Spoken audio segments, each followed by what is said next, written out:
queer feminism, some of which is queer anarchism, or not, but some other movements that have come in, in Philly. There's a lot of, radical black social movements that are very decentralist or anarchistic in certain ways. So it isn't just that anarchists are the only ones to discover this, but there's a way in which the whole horizontal zeitgeist of social movements around the globe plays into this moment here too. So there's an indebtedness to that it wouldn't have happened otherwise. Right? So the first thing is Occupy, that's anarchistic, that functions anarchistically, but you actually sort of, and largely, the last thing I want to say is without any goal, without any principles, without kind of any reason behind it, other than it just feels good to do this. So there was some young hippie woman who was in Occupy Philly at the very beginning, and I kept asking at the beginning, I was like the people that I couldn't figure out, I kept asking them, just following them around every few days, asking them why they were there, how they were feeling, because it really was the phenomenal changes people were going through, mind-blowing to me. And the first day I was like, that was my fear, why did you show up? And the people, because the other thing was almost 90% of the people in Philly and Wall Street and some of the other occupiers I've been to, which has been a lot, had never ever done politics in their life. So the question for me is, why did you decide to come? And this young hippie woman, she was like, I was like, why did you come? And she was like, I had no idea.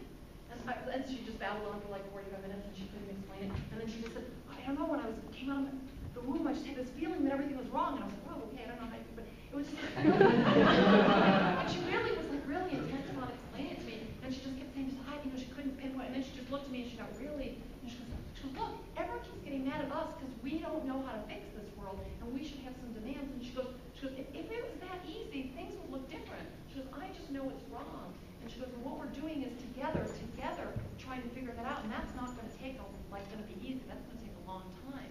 She goes, but it's so beautiful, peaceful. Then she went back into the, but it was actually so right.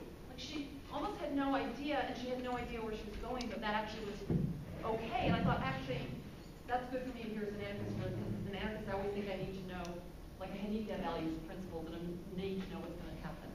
And she had no idea, except that it was, maybe that's okay. So the second thing in Occupy and anarchism is, that was the first, Occupy as anarchistic. The second is anarchy, which I hate. I rarely use that word, but I actually want to use it as the way we would find it in a dictionary, and as some people who identify as anarchists use it. Instead of anarchism, use anarchy. Circle A with A breaking outside circle.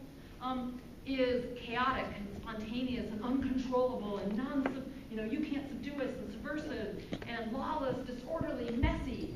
And there's some ways in which that is exactly what Occupy is. For me, the word I've used every single day since Occupy began is messy. And it gets messier and messier and messier every single day. And it is anarchy in action. It is every possible confused, disorderly, and that's both its beauty and its horror. And if any of you, those of you who've been Occupy, the number of times that I've cried, the number of times I've screamed, the number of times I've acted poorly in ways I never thought I would act poorly, the number of times I've just had no goddamn clue what to do. It's like, it is such an interesting experience. And so those of us who are anarchists, suddenly, whether or not we ever thought of doing anarchy, we're all doing anarchy. And sometimes it's exactly what's making this moment interesting. Because it is messy. I never understood this. It is messy to try to transform society. We thought it was hard to do collectives with anarchists. I've never used the word messy with anarchists. And now I understand exponentially. It is anarchy. Okay. But there's something right about that. If it wasn't chaotic and confusing and messy and hard and spontaneous and playful and you don't know what's going to come next, it also wouldn't be what's kind of drawing us all back and keeping us there. To some degree, that's also why it's wonderful. So how do you do both something that's uncontrollable and messy and hard and confusing and lawless and disorderly, and also know that sometimes that's wrong? So even the anarchists that are, it should be anarchy, are actually some of the first people to leave Occupy spaces. But a lot of the anarchists I know have left for precisely those same reasons. Some of the same things we like, kind of like, you can't control us, everything's uncontrollable, when you're in the spaces of Occupy where there's a crack tent. When we had an encampment, I was part of the media collective. In the media collective, there were 2 of us who were anarchists. There was 15 people who weren't. Every single person smoked a cigarette. I thought I was going to die. I don't smoke. And I kept going, could you guys walk out of the tent and smoke? And they're like, you walk out of the tent and smoke. And I'm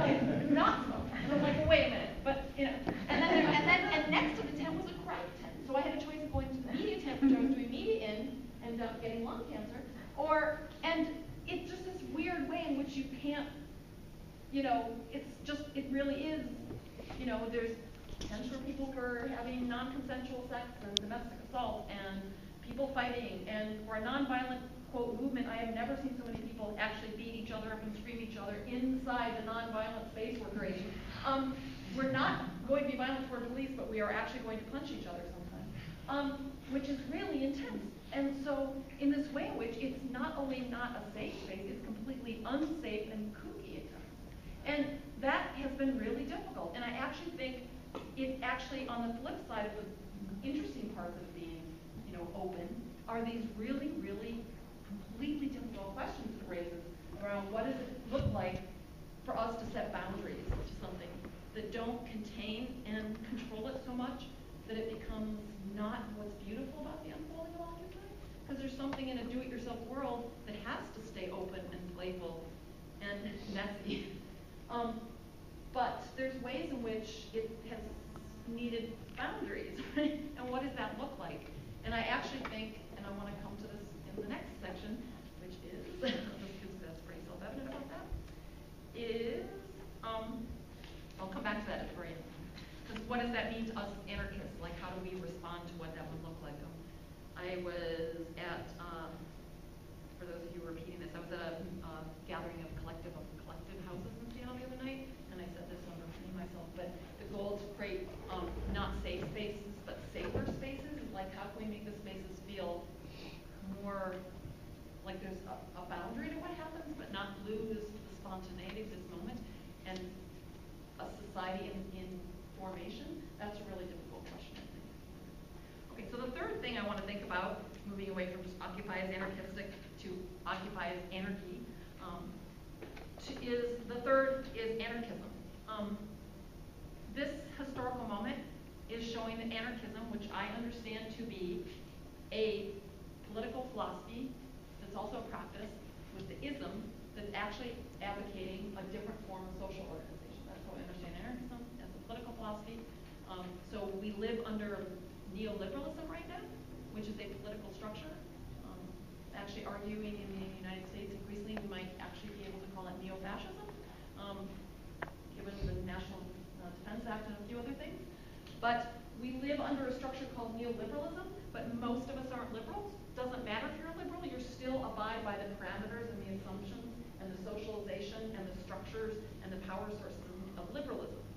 Now what we're seeing is societies being created, or communities and communities, or cities and cities that are called, when they were encampments, like in Philly, we basically created a 500-person, 600-person, 800-person, depending on how many people were there, neighborhood, and complete with everything you needed in the neighborhood in a sense. And within that space, it was anarchism as was the dominant social organization in the space. But most people weren't anarchists. So suddenly you have anarchism without necessarily anarchists inside it. But the interesting part is, as an anarchist, I've always believed that self-organization, self-determination, self-governance, self-management works. But I actually didn't really believe it. Until I really realized when it started happening on that scale that I never actually really believed it. And then suddenly you see it actually working on a level you've never seen it working before. And it was the most powerful, I think it's, for me, it's been that's been what's been most powerful about it, to actually realize that it works. Which is actually a pretty profound thing for us to understand, because there are these values that we hung on to. Self-organization works. And at the same time, it completely doesn't work. Those of you that have been involved in like the GAs, for instance, like I'm completely, the core category for me in anarchism is direct democracy. It's like the only way to grapple with power imbalances, to my mind, is when everybody gets to decide about the world together, because power resides in who decides things. That's been really key to my anarchism for years. And then suddenly I'm in this space where the General Assemblies are increasingly horrible. They don't work, they don't function. I was actually the person in Philly with one other person who devised our initial outline of what the General Assembly looked like, because I'm like, I know how to do this, I've done this a million times.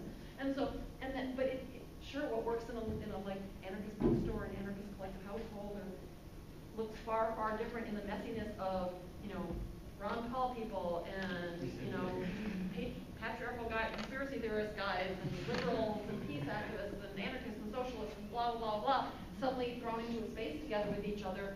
It's hard. So what I think is actually good is this isn't that means anarchism is wrong. I think it's more right than ever. And the reason I think it's right is because even as the GA looks increasingly awful and hard and difficult and confusing to figure out how direct democracy works, the people that were most unfamiliar with it, confused by it, didn't understand why we were doing it, and it took them almost a month to even understand that it felt normal to do it, they're the biggest defenders of it now. And the anarchists have all left. In Philly, there was like 300-400 anarchists debating. There's like 10 of us that are still there. Because everyone's like, doesn't work. It just feels uncomfortable as well. And so it actually defies us as anarchists to think about what the problems are. Have we relied on a subculture to make it work? Have we relied on homogeneity? Is homogeneity necessary? Consensus, which I've never been a big fan on a large scale, I see increasingly, it makes maybe no sense. But what do you do instead? How do you make decisions with people? Like, if you don't have a physical space, do you actually need it? You know, all these questions, which are actually the real questions of what it would look like within anarchism to start thinking about what a social organization would look like. And that's really difficult for us to step into.